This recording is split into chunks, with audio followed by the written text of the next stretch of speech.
Fala pessoal, sejam bem-vindos, começando mais um vídeo com muitas informações importantes. Mas antes, eu peço para que você se inscreva no canal, deixe o seu like e compartilhe o vídeo com o máximo de pessoas. Giro na tela e notícias a seguir.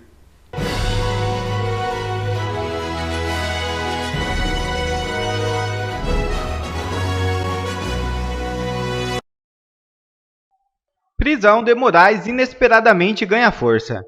O advogado de Daniel Silveira, Paulo Faria, enviou à Procuradoria-Geral da República, na noite desta sexta-feira, 29, um pedido de prisão em flagrante delito do ministro do Supremo Tribunal Federal por crime permanente e perpétuo de tortura.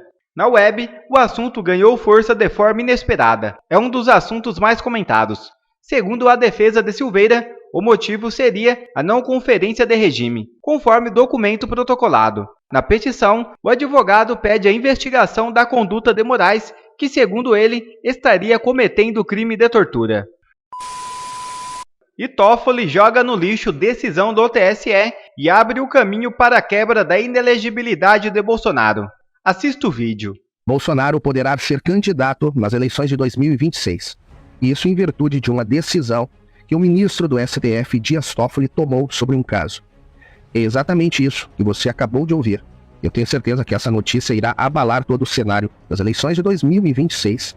Essa possibilidade tem arrepiado a esquerda de todas as maneiras. A notícia é o seguinte: o ministro do STF, Dias Toffoli, ele reverteu um processo de inelegibilidade dada a Renato Cozzolino, prefeito de Magé, no Rio de Janeiro, que estava inelegível devido a um processo de 2023 do STF por algumas questões ocorridas lá em 2018, durante a campanha à Assembleia Legislativa. E o que aconteceu naquela época? Ele promoveu ações sociais, como parlamentar que era, coisas inerentes à sua função, e foi acusado de abuso de poder econômico e de que essas ações teriam sido para captar votos, trazendo vantagens eleitorais. Pois bem, o processo foi analisado e numa interpretação, na verdade uma reinterpretação inédita, e abrindo uma jurisprudência eleitoral, o ministro Dias Toffoli reverteu. Pois analisando o caso, ele declara, e eu vou trazer aqui o destaque que ele fala, o seguinte: não há, em tal conduta, nenhum tipo de abuso ou ilegalidade na medida em que os presentes não foram ludibriados quanto ao real papel desempenhado pelo agravante. Isso é, as ações do parlamentar Renato Cozzolino à época não trouxeram nenhuma disparidade de armas, vantagem eleitoral ou lhe trouxe votos. E o que isso tem a ver? Esse precedente, essa jurisprudência aberta, muda todo o cenário em relação ao processo que trouxe inelegibilidade a Jair Bolsonaro. Pois a sua defesa pode reverter o processo de inelegibilidade de uma maneira muito simples com isso: jurisprudência aberta. Pois Jair Bolsonaro, que foi tornado inelegível devido a uma reunião com os embaixadores, que não lhe trouxe nenhum tipo de vantagem, nem disparidade de armas, nem lhe possibilitou captação de votos, e muito menos ele assim o fez, pedindo votos. Não foi uma reunião eleitoral. Até porque, aqui um destaque da minha parte, em um vídeo, inclusive, que eu já fiz no ano passado, quando Jair Messias Bolsonaro fez essa reunião com os embaixadores, nem candidato ele era. O lançamento da sua candidatura para 2022 só teria a ocorrência dias depois. Isso é, ele fez a reunião os dias antes. Ele fez uma reunião como presidente da República, com embaixadores, coisas inerentes ao seu cargo. Bom, essa decisão que Toffoli tomou, revertendo a inelegibilidade, pode ser muito bem aplicada, sem sombra de dúvidas, revertendo a inelegibilidade de Jair Bolsonaro.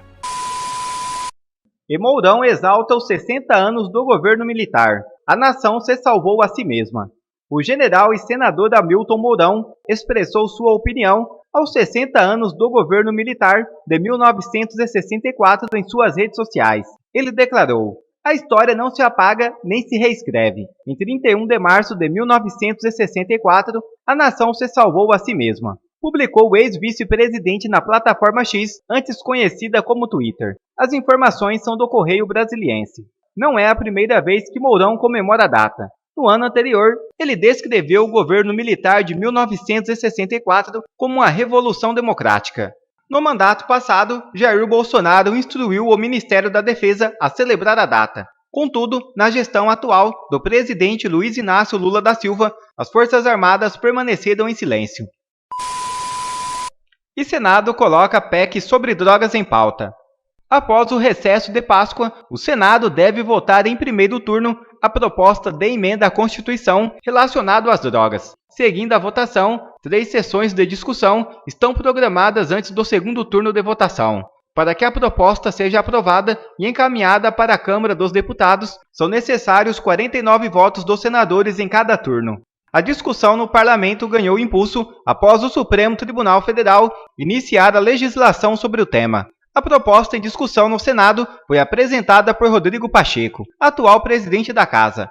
Efraim Filho, do União Brasil, é o relator. Segundo informações do site O Antagonista, Efraim Filho enfatizou a importância do debate sobre drogas no parlamento. Ele afirmou: "O tema das drogas precisa ser debatido pelo parlamento com profundidade, pois atinge políticas públicas da saúde e da segurança." A PEC é uma resposta direta ao STF à invasão de competência. Uma questão judicial ou uma questão penal, o foro de definição desta realidade é o Congresso Nacional Brasileiro. Parabéns,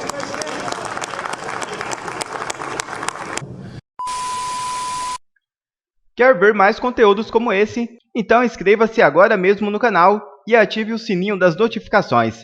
Assim você não perde mais nenhum conteúdo que é postado aqui no canal. E também já deixe o seu like para o YouTube ajudar a divulgar o nosso trabalho. Fico por aqui e que Deus abençoe a todos. Brasil acima de tudo e Deus acima de todos.